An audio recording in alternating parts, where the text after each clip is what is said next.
Hello, hello, hello there, everyone. Patricia Hayes here with our Coffee Time Career Chat for today.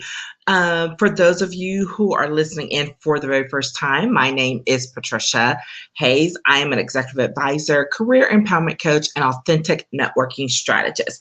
And what that means is I love helping people solve their problems, particularly when it comes to their work-related projects, their career, and melding all of that together so that they can reach the next level of who they want to be and achieve the success that they want for themselves with integrity, and staying true to their personal beliefs and values. So all that said, I'm super excited to be here to close out this series on redefining Superwoman. This has been going on for, I think, about 4 weeks now, and I've loved every moment. I've been getting great feedback on this series. So this is the end of this series. We'll see if we can, revive it in another format. I'm going to have to check that out since it was so well received. And if you missed it, no worries. They are recorded. You can go check everything out on the YouTube channel, or just DM me and I'll send you that link. But the link should be available through whichever social platform that you are on. But just a quick reminder of what we've been talking about in this series. It's really this whole concept that, we as women in particular are, supposed to be these super women, right? Like we're supposed to do all of these things all the time, and everything, nothing's supposed to bother us, and it's all supposed to be hunky-dory. And we know that not to be true, particularly in today's time frame when we're dealing with an international pandemic and things are just, all the norms are just thrown completely out of the window. So what else is a good time? When else is a good time to redefine, quote, Superwoman, right? I think this is perfect timing for it. And so in that context, we've been talking about Superwoman being a copycat. We get invalidated for what efforts we do have and what we do. And so there's that question of getting caught up in that fear and fraud mode when you're a successful person, successful woman. Another topic that we talked about is that, that she's always supposed to be super, right? That you're being taken for granted when it comes to getting certain things done, when it comes to accomplishing certain goals or getting certain results. And we gave a really extensive conversation about what that looks like and the dangers of that and how you can move past that. Thirdly, we then went on to talk about when Superwoman's cape gets torn, right? What happens when all of a sudden, oh my goodness, something hits, chronic stress, an illness, whatever, something happens and your Superwoman is not looking quite so perfect anymore. And then people feel free to abandon you because guess what? Your cape's torn and you're not quite so great anymore. What do you do about that? How do you approach and handle those situations? And then lastly, the last one, we talked about changing capes. When others don't like it, they don't like your new outfit, when you try to make a decision and maybe do something a little bit different, and that's not well received. So we've had great conversations about all of these things, and we're going to tie this all up today when we start redefining Superwoman, because today's topic is when the cape no longer defines you. So forget about changing it, about whether it got torn, all of that. We're talking about this cape just doesn't work at all, and I'm done with it, right? And this was really interesting when it first came to me, and I was trying to work through position. And what came to me, it was the context of this. Superwomen, hello, superheroes are supposed to be, quote, strong. That's the whole premise, right? You're strong, you're you're able to do things that other people cannot do. And that's just the way it is. That's what superheroes are all about, right? Here's the thing. Strength really refers to and speaks to how much you can carry. What I want to talk about is resiliency. Let's talk about resiliency and about what you do when you can't, quote, carry things and carry the load that you previously was carrying. How do you adapt when that load breaks down, right? Because that's what resiliency is getting to, about how long you can carry it out and what you do when it's time to adapt. And that really struck home for me because, you can only carry a load for so long. And if you're carrying a load that belongs to someone else and yourself, whether it's personally or professionally, guess who's going to break down eventually? Because someone else is not carrying their part, right? But because you're Superwoman, you have all of these abilities and you can just quote take anything.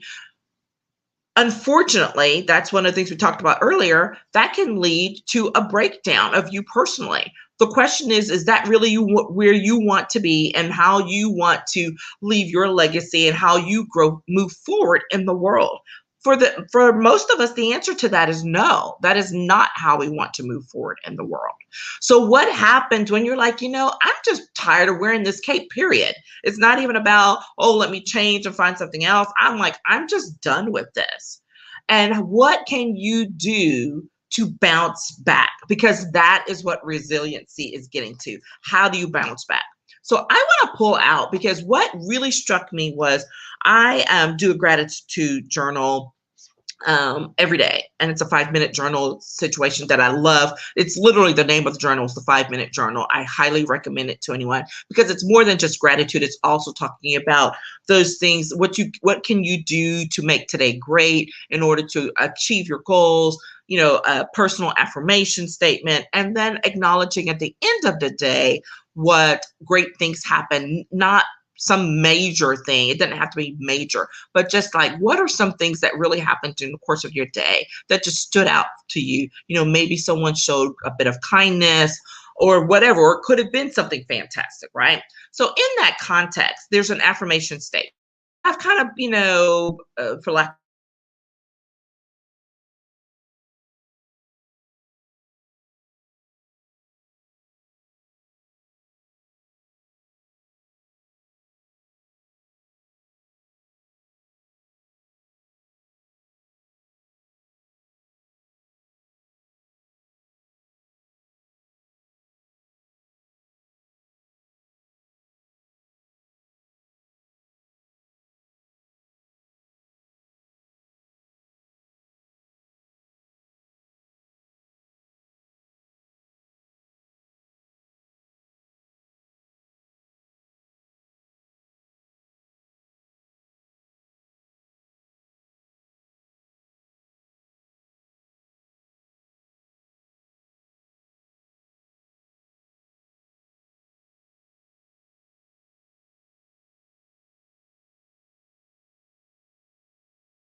All right, we're back up and going. And so, a little glitch there, but I was really up in the middle of this, right? So here's the thing.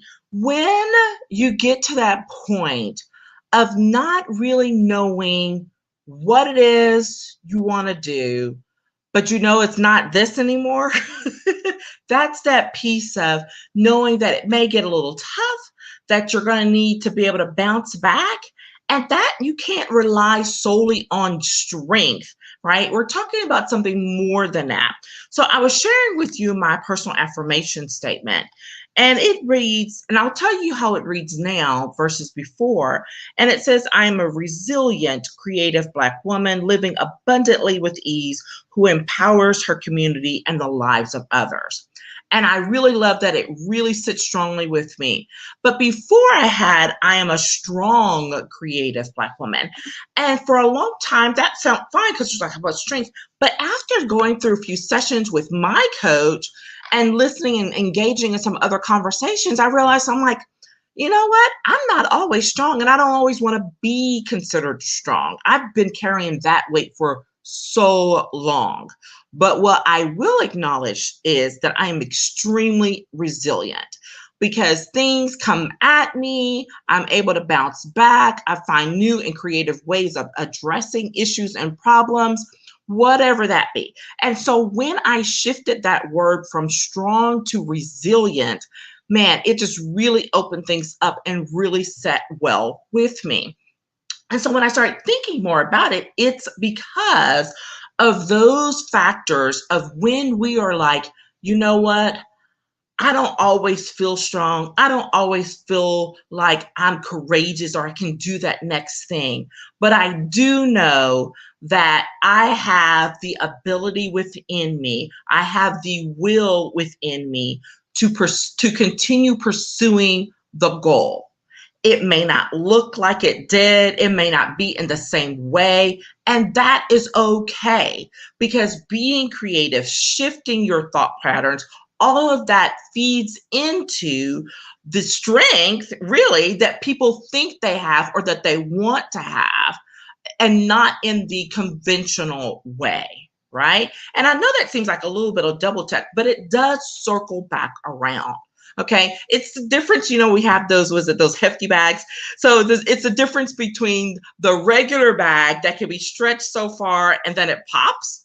And you're like, okay, yeah, that was a good bag. But then eventually it did, versus the one that's been reinforced. And you're like, what did they put in this bag that it can stretch? It seems like 2 and 3 times more.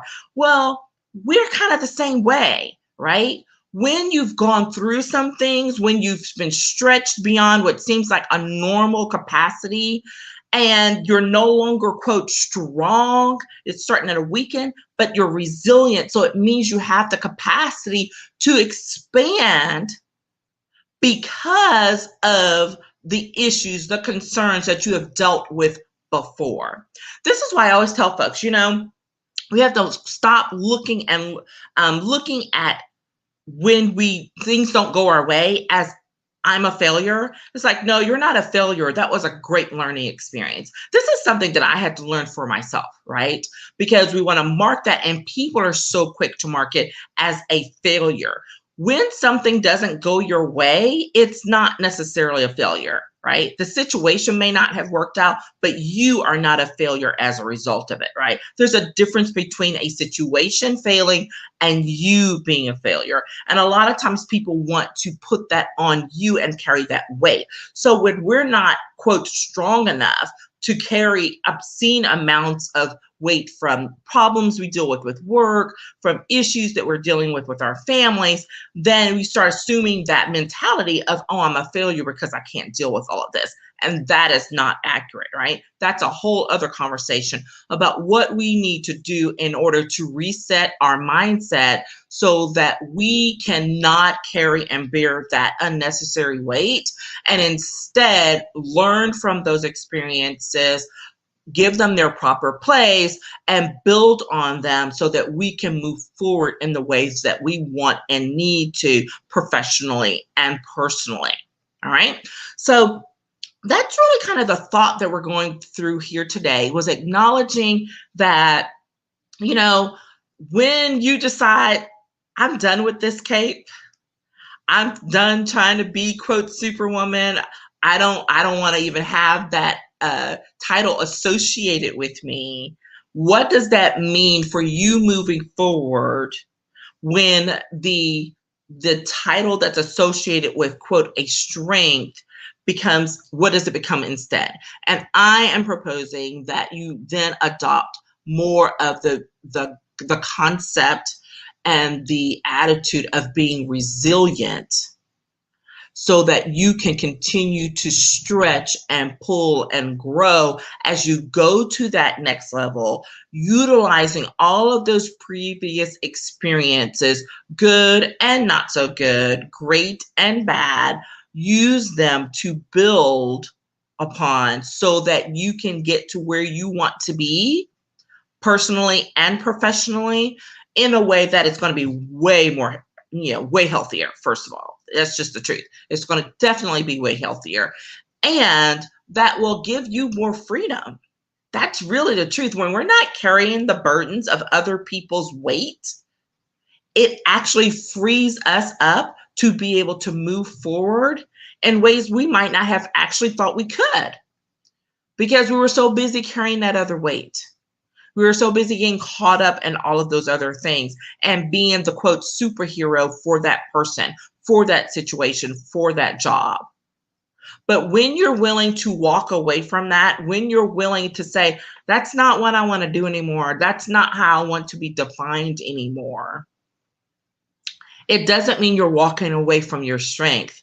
It means you're walking towards a more resilient you, one who recognizes that you don't have to be limited by that one definition, but instead you much more expanded version of yourself that's going to it's just going to be a great place to learn and grow from moving forward. All right, so that's it.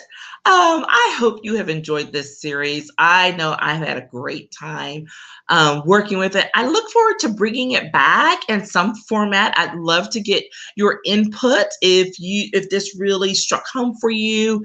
And as you go through the rest of the series, I love getting the feedback on it so I can utilize it, so I can update it, so that I can perhaps bring it back to you for other purposes in a new way. So I definitely want to do that. Feel free to reach out to me, check out everything on the YouTube channel, get caught up, and let's get ready to start a new series next week, I believe, because we're going to start talking about the life lessons from the road, because we're going to talk about some lessons that were learned along the way while I was taking my daughter to college in California. Man, that's going to be it was quite a ride, and some of these lessons are going to be that way as well. All right, take care. Thank you so much. I look forward to following up with you all again soon. Take care. Bye-bye.